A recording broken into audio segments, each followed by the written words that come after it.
Life is a journey filled with highs, lows, joy, and pain. And no one knows this better than Anna Ounoutha. Raised by refugee parents, she experienced the devastating loss of her brother to gang violence and became a mother during her teenage years. Instead of succumbing to these challenges, Anna transformed adversity into motivation. She pursued higher education, established a successful career in criminal justice, raised a family, and even excelled as a drag racer. Her resilience and determination not only shaped her personal achievements, but also inspired her to give back to the community. Through our interview with Anna, one profound lesson emerges. Despite life's hardships, every day is a precious gift meant to be cherished.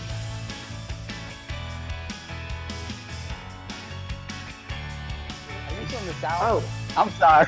We're from the North. I am. I get. Oh, I love it. I love your accent. Where are you from? Born and raised in Nashville, Tennessee. Real? Okay. Wow. Yeah. Wow, you're really Southern. Like I would have thought more like way like South, but you got a great accent. No, I've never met. We've met so many people on this podcast, and I've never met anyone with. I know some people from Tennessee, but their accent is not as thick. So. Yeah, and I can't help it. I try to get rid of it, and I just No, can't. it's great. No. It's great. It's the Own first it. thing I recognize. It's who you are, it's who you are. Just own it. Yeah. Thank you for being Well, understanding. Sabaidi. I just want to say Sabaidi. As well. Hey guys, welcome to another episode of C4 Podcast, Southeast Asian Athlete Achievement Through Adversity. My name is Coach Chan Detka. I'm here with my co-host John Messina. If you haven't already, please like, comment, share. Follow us on YouTube, C4 Podcast. Follow us on Facebook and IG at Lao American Sports.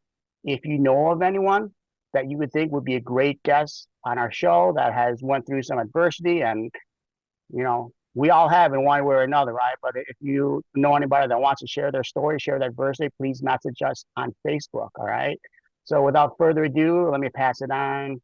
Let me pass it over to my co-host, John Messina. Yeah, welcome everybody. I'm really excited about today's interview because, as you know, we've interviewed a lot of athletes on this podcast, as well as people with really interesting careers. For example, an airline pilot, a Secret Service agent, military veterans, Navy SEAL, etc. So today's guest, she really crosses over into multiple categories. She is an athlete, a motorcycle racer. We're excited to hear about that. But she's also a member of law enforcement, specifically in the youth probation department down in Alabama, where she lives. So today's guest is Anna Ounoutha, goes by Anime as well, has a race name, Siebel Atkins. That's her race handle. So keep an eye for that out there, folks. We're really excited to jump into the interview with her. So Anna, welcome to the show. Why don't we always like to start at the beginning? I know your family's from Laos and you were born here shortly after they arrived, but tell us about what you know of your family's origin in Laos and the journey to the U.S. Sure. I was just want to say good morning, good evening, good afternoon, everyone, wherever it is you're in the parts of the world. I'm honored to be on this show. From my understanding, okay, my parents had met at a refugee camp in Thailand. That's where my mama and my daddy met. And they came to the States back in 1980. I was born in 81. I just recently had a birthday, so happy birthday to me. Happy birthday. So yes, and then I have a brother, that passed away in 1979. Okay, I mean he was born in 79. I apologize. He was born in 79, but he passed away in 1997. So we had got sponsored through the church to arrive at Nashville, Tennessee. That's where we first arrived at. And then ever since then it's just been a chain reaction. Well, that's great. Mhm. So tell us, so you grew up in Nashville then. I mean, tell us what your child was like, your growing up, kind of what you did and what your life was like. Okay. My upbringing, my parents, they were strict. Like, my upbringings, I had essentials. My parents ensured that we had what we needed. My dad was a mechanic and he worked in manufacturing. So I was always around cars, motorcycles, and things of that nature because he had a shop in the backyard. Okay. So whatever it is that he needed me to do, he's like, go get this tool, go get that tool. He taught me hard work and dedication. My mama, she was like a steamist, doing like a homemaker stuff, being a steamist. She worked in the tent factory, so I got to see all those good looking flags when I was a baby until I became a toddler, and then into my teenage years. So again, our parents always made sure we had what we need, but they was hard workers, you know. Um, the area that we grew up in, it was very diverse. What I mean by that is diverse is we had blacks, whites, Asian, Hispanic, uh, just different race, culture, religion from how I was brought up. And growing up, everybody got along. You wasn't taught like, hey, that person this, don't treat them this type of way. No, you treat them all the same. Like we'd go to the neighbor's house. If mama and daddy was at work, we'd go over there. You ain't got to worry about the cops calling, talking about, hey, there's some kids next door. You know what I mean? You got to need to contact Department of Human Services. We didn't have that growing up. Like everybody got along. Um, and growing up, nobody really messed with me. What I mean by that is they was kind and respectful. The teachers, the other students, so that was how my upbringing was. Hmm. As far as their siblings, was it you and your older brother, or are there Yes, other? it was just us two. Mm-hmm. And again, everybody got along. We was like the neighborhood kids. We had roller skating, we had skateboards, whatever it is the neighbor had, like we shared that in our community. It wasn't nothing divided. That's how my upbringing was. That I'm that saying must everybody's upbringing is different. that And must then be a my southern parents thing. was with, huh? So that must be a southern thing because it wasn't like this. It wasn't like that for us in the Midwest. It was Yeah, different. yeah. So right. So that's kind of why I was like, and then the area where I grew up, yeah, you seen the drugs, you seen the alcohol, but we didn't mess with it. You get what I'm saying? Because we were surrounded with it. You know what I mean? Yeah, Just because it's there don't mean that you have to like get involved with it. You see what I'm saying? Like yeah. we was exposed to it. Like you drive to the Kroger's, hey, you got the homeless person. Hey, just give that homeless person some change. A couple of dollars ain't gonna hurt nothing, okay? Hmm. So yeah, it must be a Southern thing because I mean, when I tell people about my upbringing, I'm like, yeah, I don't understand. Like my parents were married ever since they came here to the States. I never seen mom and dad with nobody else, and then dad passed away in 2020, and I took care of him, until he passed away. So yeah, I come from that strong, solid foundation to where they instilled in me like, hey, you got to work hard. If you want something, nothing's going to be given to you. You got to work for it. Mm, That's good.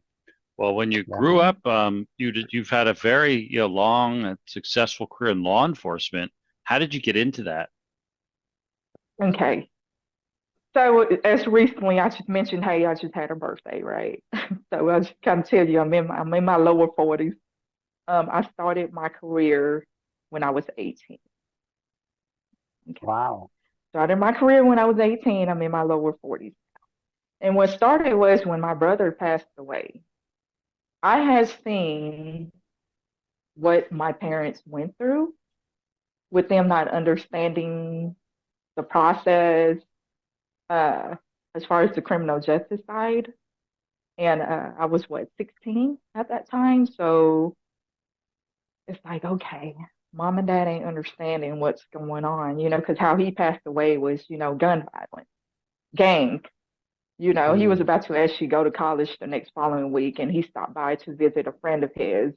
And when he stopped by to visit a friend of his, that's when they had like a gun exchange. But he was about to leave for college that next following. oh, So, answer your question on how I got into law enforcement, criminal justice. I said, what is it that I could do that I don't know about at 18?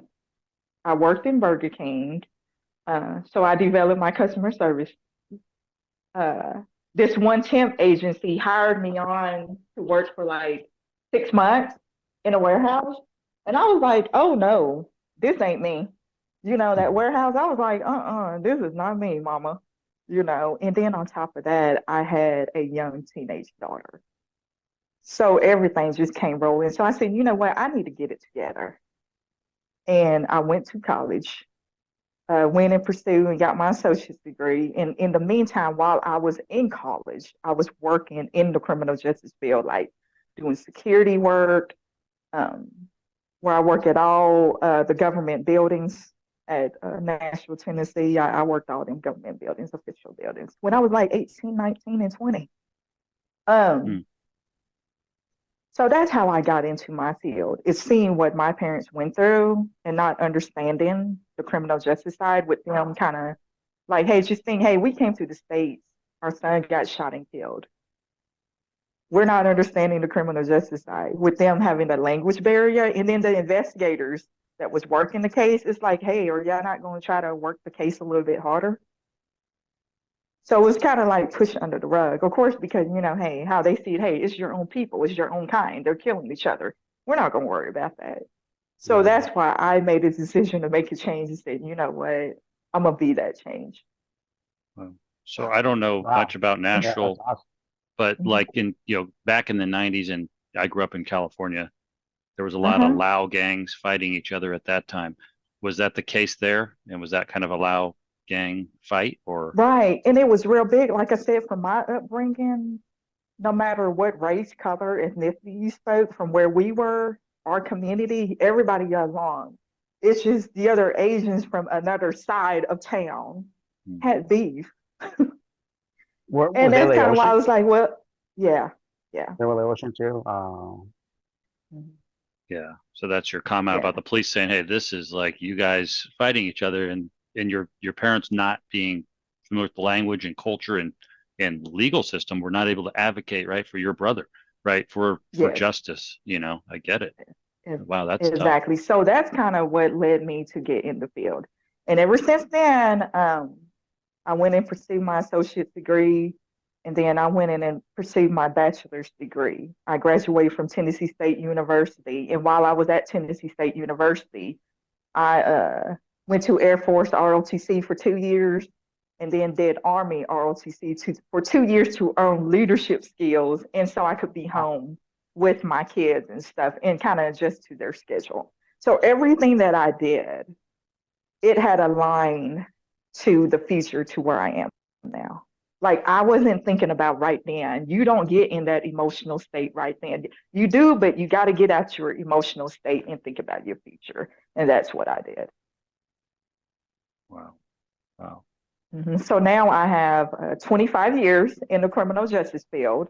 I'm the first female Asian juvenile probation officer in the state of Alabama. They never had a Asian juvenile probation officer.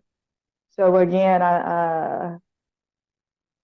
one thing always leads to another. You never know. You cannot have a closed mind. You got to have an open mind and be willing to listen to others' opinions and suggestions and things. And that's what I did. So I Wow. could So retire right now if I want to. And then not only that, I'm involved with the FBI Citizens Academy with the Birmingham Huntsville branch. So I take it seriously. When I'm involved with things in the community, I will definitely advocate and go above and beyond for yeah. anyone that doesn't have a voice. So that's a tough job, probation officer, because you see a lot of difficult situations. You obviously see kids coming out of probably atrocious situations that have led them into, the justice system. You see a lot of kids that are very troubled. What's the toughest and most challenging part about your job? I think the toughest, most challenging is the families not understanding, and then I take my time to explain the process to them. Because you got to think about it. I'm not just an intake juvenile probation officer. I'm the intake juvenile probation officer, to where if a kid get arrested, I'm the one that review to make sure it's jurisdiction, venue, and probable cause, and to ensure if it's the correct charge on that report. So therefore, the officer have arrested a kid, um, and the family is like in chaos. Like, why did that officer arrest my kid? Why did they tase my kid? And here I go. I have to explain it to him like, hey, here's the situation. This is what had happened. But at the end of the day, I'm going to be the one deciding what to do with the case. Like that kid could get arrested all day long, but I'm the one that's going to decide, am I going to put on my probation with me? Am I going to detain this kid? Am I going to give this family community resources? So that's the most challenging is when families don't understand it at times. And when I explain it to them, it's like they feel more at peace and at ease that their child or their grandkids or their niece, their nephew is actually in good hands with somebody that's making the decision of their life. Yeah, that's tough because yeah, you're. I mean, they don't realize that you're not the judge, jury. You're basically trying to help them, right? Get Mm-hmm. head down the right path as a probation officer, right? And stay on Yes, track sir. and move back in to society. Yeah, that's Yes, sir. And then not only that, let's say if a kid don't get arrested and you have a family that come in and they're like, hey, my grandson is getting out of line, but I just don't want him in the system. mm, Um, I just want something done or some type of resource. Like they may have a case report, but if we haven't input in the system, it's kind of non-existent. You see what I'm saying? And then I'll say, okay, here's resources. If you don't want your grandson in the system, I got you. Let's try this. I suggest this. I have this opinion on this recommendation. And let's see if that be able to help and assist your grandson or your granddaughter. I'm able to do that as well, like a resource for the community. Mm-hmm. wow, that's really amazing. Um, so I mean, some of this must weigh on you though. How do you deal with it mentally, having to deal with so many tough situations, like for yourself, right? To keep your own head straight. You got the family that's all frustrated and chaos or scared, right? Or whatever, but how do you keep your own head clear and What I do is I meditate and I go into prayers. I ask God to come in and bring me at peace and get a verse even before I talk with the family or interact with or before I make a decision. I go and conduct with the Lord. I know Asians mainly they're Buddhists, but hey, I believe in God. So to keep my peace and to keep my mental state, I have experience working in psychiatric wards. That's what I said. I had worked in different facilities to where I never um, had to experience those for myself as far as being inpatient. I'm just going to share it, break it down to you. And there's nothing wrong with that at all. But I think with me in my early career had molded me mentally to prepare me for the things that I have been experiencing. Uh, and then I hunt, like deer hunt. I fish. I go fishing. I'm not talking about some little bitty fishes. I actually go fish, like some big fish. I need to send y'all photos. Y'all gonna be like, "Oh my God, this is a Southern thing." I'm like, "Yeah, it is." And then I roller skate, and then my children. Just think, I have five beautiful children, and four of them out of high school, three's out of college, and my son, he's in manufacture, kind of following his granddaddy's footsteps, which is fine, whatever works for him.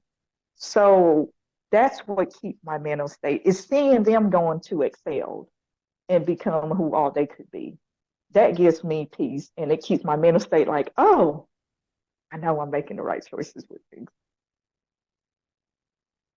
Well, I've never really heard anyone approach it that way, with a meditation and the prayer, because it's to me from an outsider, that's a mentally challenging job, right? And you're dealing with a lot of negativity, um, from both sides, from the kids, from people just in the outside world, and I just like, Mm-hmm. yeah, I mean, And I I want to I share can see this, like where right, go on. no, Sorry I can about see where that. meditation and prayer, that's a great suggestion for people, to do. Mm-hmm. And see, I don't smoke, like I don't drink. And I know in the Asian community, it's very big on that with the celebration. I'm not Yeah. against it. And I'm kind of like the homebody, laid back person to where I like to be around people, but at the same time, I like my peace, So my thing is going drag racing with my husband. That's what we enjoy doing together. But again, I don't smoke and I don't drink like alcohol, or I don't even drink wine.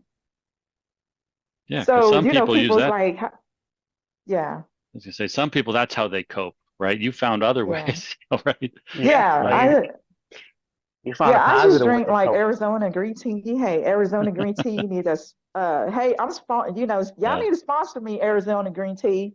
Look, I'm promoting for y'all on this interview. yeah. So We have that's no kind of what I affiliation do. with them. They did not pay us to put that in there, just for the record. I know, that's right. Yes. So that's kind of what I do is drink tea, water, and sodas. Awesome. But yes. Mhm. Well, you mentioned something else that's got us excited. Um, you're also into motorcycle drag racing. So we consider that a sport. I mean, tell us about that. Yes, that's where my adrenaline comes in. Because when you say like, "Hey, it can't be done," who said it can't be done? You know. So how I got into motorcycle drag racing is because I ride. Again, my dad had a shop, so I was around it all my life. Um, the first car I drove was a stick shift. My daddy was hard on me. Like he was like, Inang, that's my Laos name.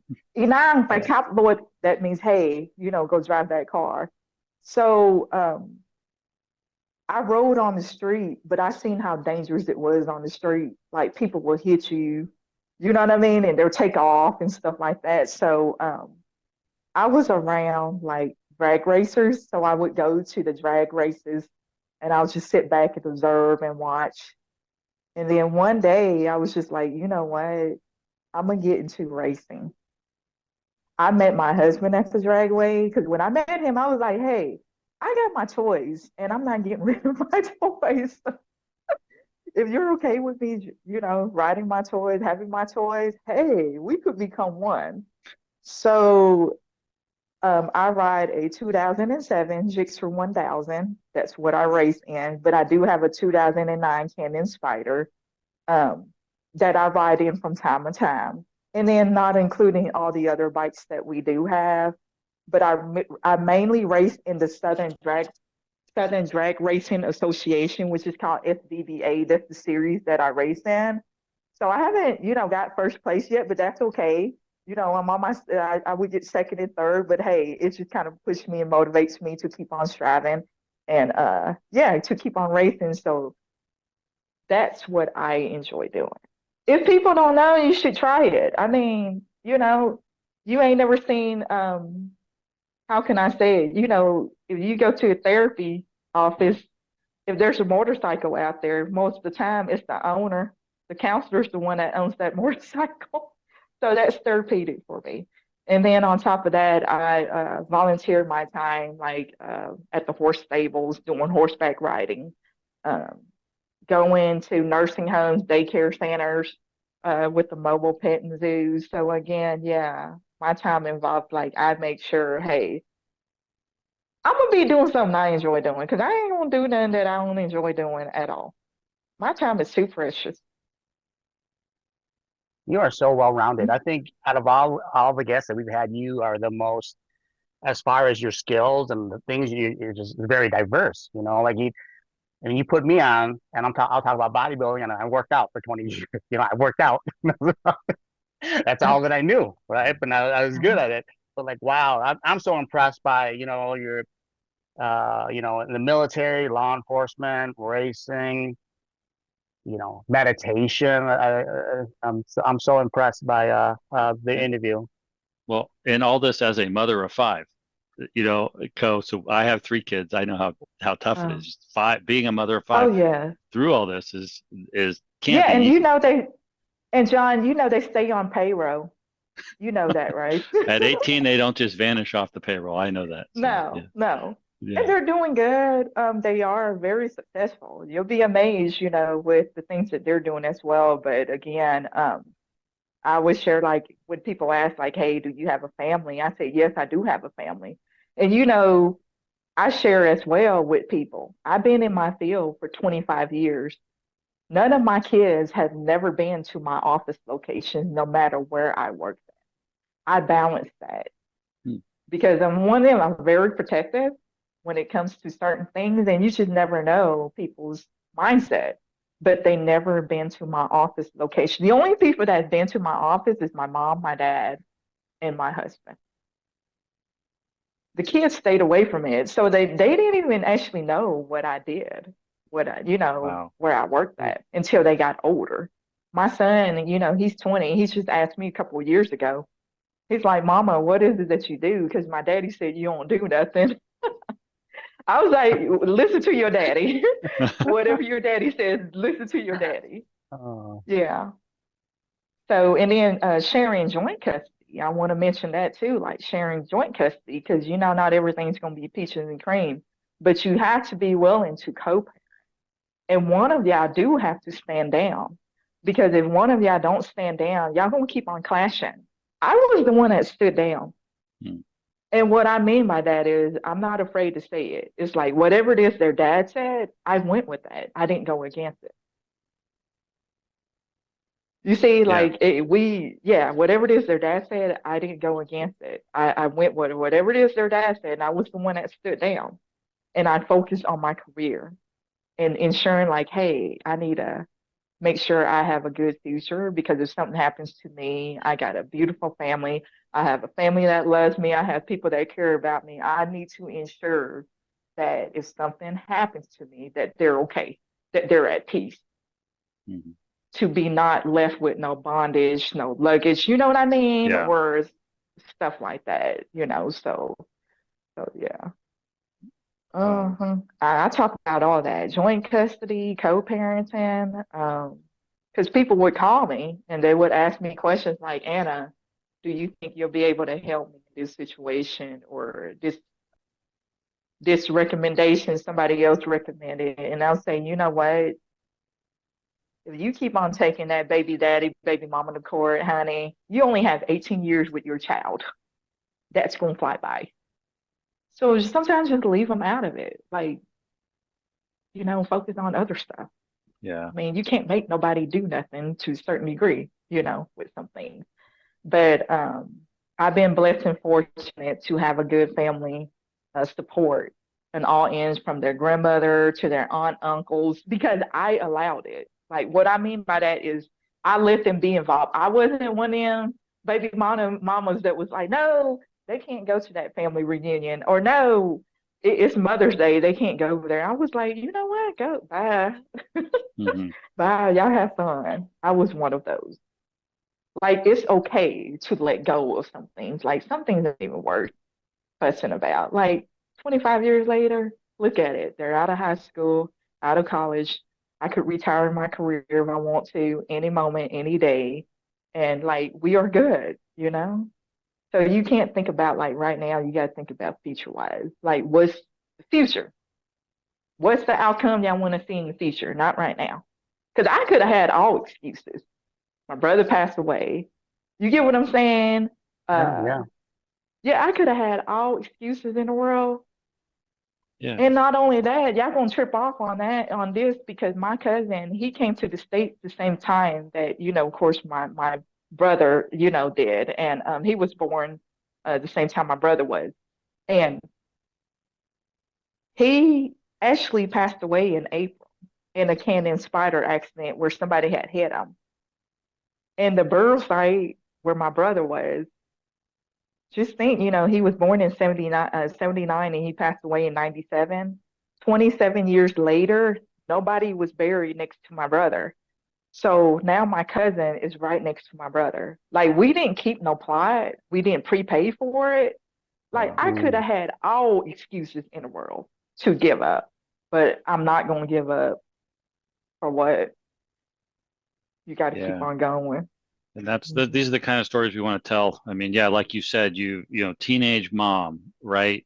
Um, Mm-hmm. you name it. Your brother's killed in gang violence. There were all these reasons to just let your life, kind of fizzle or go a different direction, but you kept finding ways to move ahead, and that's what we love to hear. So, for sure. Yeah, and giving back to the community, Yep. like get back involved with the community. And that's kind of where motorcycle drag racing is so therapeutic. Like, yeah, y'all, hopefully one day y'all be able to catch me at a race. I'll send y'all t-shirt. Just give me the mail.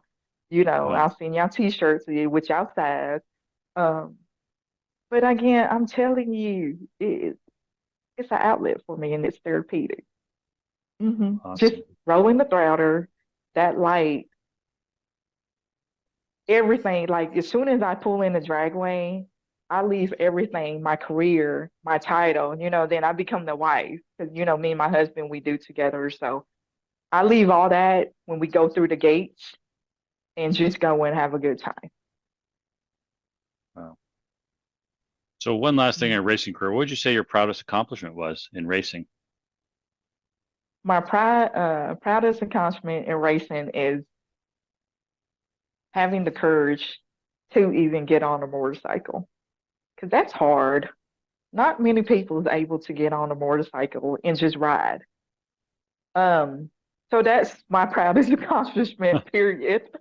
That's a good one. Just getting It's started, just just doing it, right? Getting out there and drag. That's I yes, agree. I haven't done it. yes, yes. I'm telling you, if you have not got no motorcycle or if you got some young kids or things of that nature, they do have junior dragsters categories and divisions. Or hey, if you got a 2, 3 year old grandson, you may want or granddaughter, get them a dirt bike. Let them tear that yard up. That grass is going to grow back. That's right.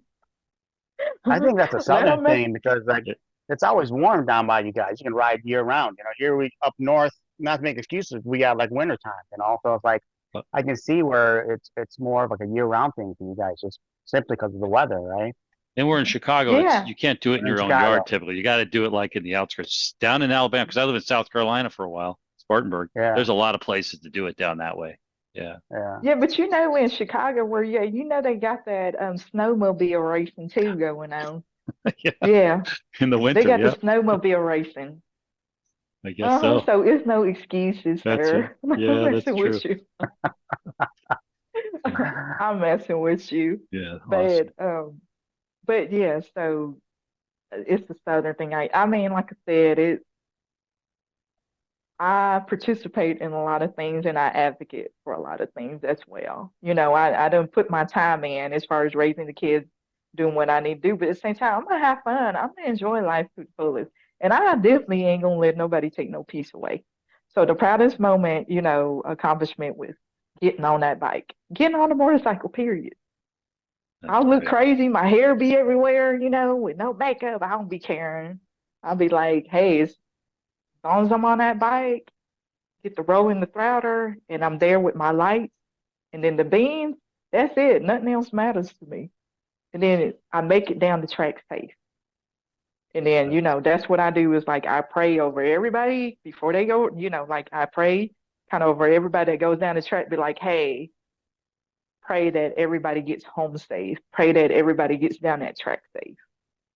Because no matter what team you're with, we're all still one big family. It may be a lot of smack talking here and there, but we're still one big family.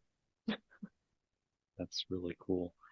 Well, with that, Hmm. any advice for somebody who's facing the kind of adversity you faced with growing up, or who's trying to pursue some dream that's really tough? Okay. I'm gonna say this because I had to actually write this down because I'm not perfect. Because I always, forget things on what I'm about to say and stuff. So I'm gonna take it old school and I'm bringing out this, what I had typed up. I would tell them to believe in themselves, make sacrifices, don't let fear stop you, stay focused and motivated, speak positive about your dreams, surround yourself with people who support you, learn from your mistakes, and most important, celebrate your progress and accomplishment, and do not be afraid to say no. What I mean by that is don't be afraid to say no. Like if you know you have to go to the gym, like I have to work out at times because to balance on a motorcycle, you gotta have some good skills like balancing. You gotta push the bike. If it falls, you gotta be able to lift it up. So if you know that you have to go to the gym and somebody calls you and be like, "Hey, you want to go out to eat? They got what lobster night, a special going on. You got to be able to say no, even though that lobster special sounds good, and get to the Yeah, gym. yeah. Yeah, you got to be able to say no and make them sacrifices because it will definitely be rewarding at the end. To where, hey, you could be able to take care of yourself. I think when you take care of yourself, self-care is most important. You could take care of everybody else. If you don't take care of yourself, you can't take care of everybody else. You're gonna be draining. Like my mama, I seen her this past weekend because it was my birthday weekend, and she like enjoys life. Like I'm talking about enjoy life, and that's what I want to. I don't want to see nobody stressed out. My auntie, my uncles, my mamas. I don't want to see none of them stressed out. But I seen her this weekend for my birthday, and like she's just enjoying life because she knows she's like I know because my daughter's fine. My daughter's fine. She's gonna be taken care of because she's taking care of herself, and that gives you a peace. So that's what I lead to say. Don't be afraid to say no at all, no matter who it is, family, friends, because no will take you far. That's it. Got me like when my friends would come while I was in college, trying to better for myself and my career and my family, knowing that I had kids. I'm saying no, I cannot go meet with y'all. I have a family. I got kids that's relying on me to take care of things. So I don't care if I lose friends or friendships or relationships. But most of the time, the people that's for you, you're gonna build a relationship with them. Regardless, it's gonna come. You don't have to force it. It's automatically gonna come throughout the time, the years. And genuine good people. You meet a lot of genuine good people. I have. They're still around. They're not everything's all bad. Even though I'm in my field, I tell people, even though I'm in my field, but there's still good, genuine people around because I see them every day. I'm involved with them every day. Mm-hmm. Why are y'all looking at me like that? Like, No, yeah, that's No, it great. was a great message. That Yeah, was a great love it. message. uh-huh. Yeah. Mm-hmm. Okay. Being growing up in the ocean, I mean, and the same time frame. I mean, we came here. My family came in '75, but Mm-hmm. it was, well, if you know my story, it was, there was adversity, right? There wasn't like, I wish my parents would have been able to give me a message like that. I would have seen life differently, but it wasn't. But in our case, I think it's just the shock of coming to the United States and into a new land where it's just like, you know what, just keep your mouth shut and like don't say anything, don't get anybody upset, and just that was, keep it quiet, don't cause problems. I want to do this. Nah, you can't do that. Do this. Go education instead. And I wanted to be a bodybuilder. So imagine, they weren't, they didn't really like support me on that because it had never been done. You can't. Well, how many other ocean bodybuilders are out there right now? None. So what makes you think you can do it, right? And here we just come in. I understand it now, right? Now coming, to a new land. But when I was a kid, I didn't understand that. I just was, man, I wish they would, had more words of encouragement. Like what you were saying. I thought that was a great message. Yeah, because I was one of them cousins where if I didn't have no problem with voicing my voice. If my cousin wanted something to be said, they came to me. Mm, So like, go tell Anna, she'll go ask for it or she'll go say it, but that's kind of where it got me to where I am. You yeah, know, uh, my cousins tell me all the time, they're like, we look at you and we see courage. And to me, I'm yeah. like, I'm just me. And I always been this way. Again, I'm in my 40s, but this is me. Like, no matter where I was in life, like I'm still the same laid back person. Um, have an understanding with things, to where life experience would teach you something. But I mean, this is really me. Like what you're seeing right here, this is me. This is my personality. But when I like my peace and quiet, where I don't want to be around people, I just shut it down and I go in meditation mode, and then I feel so much better. But I don't be Mhm. having like no problem. Honestly, I didn't have no problems or like issues with racism. Like they didn't call me that. Maybe they thought I was gonna beat them up. I don't know. They didn't do that to me. They didn't. Like we all got along. The kids, we was in ESL class, because English is my second language Yeah, in yeah, yeah. elementary school. But I didn't have that experience with the racist stuff. My experience was like, hey, everybody got along. Like, hey, if you got the Mexicans making some burritos, if they're cooking, hey, they're gonna give us a plate. If you got the blacks making soul food, they're gonna ask you want to play. If my mama was cooking egg rolls, she cooking for the whole neighborhood on the block. She'll watch all the kids on the block. And then my daddy again, he worked on everybody's cars, so I dealt seeing lawyers, doctors, and all that stuff. And then the other thing I want to mention is I had worked at Burger King, okay, as well. And then the area where I worked at Burger King, the area I was in, it was really bad. You had nothing but strip clubs and pimps. So you seen the strip clubs and you seen the pimps come through the drive-through at Burger King to get their food. So I seen all that at an early age, and I was like, I don't want to do that. Ooh. You know what I mean? But the pimps and then the prostitutes and stuff. I'm speaking on this because I can. I don't put my time in. I can. Um, I seen the pimps. I seen the prostitutes. They came through the Burger King drive-through. They were nice, and if you look at them, you probably would never thought that's what their career was.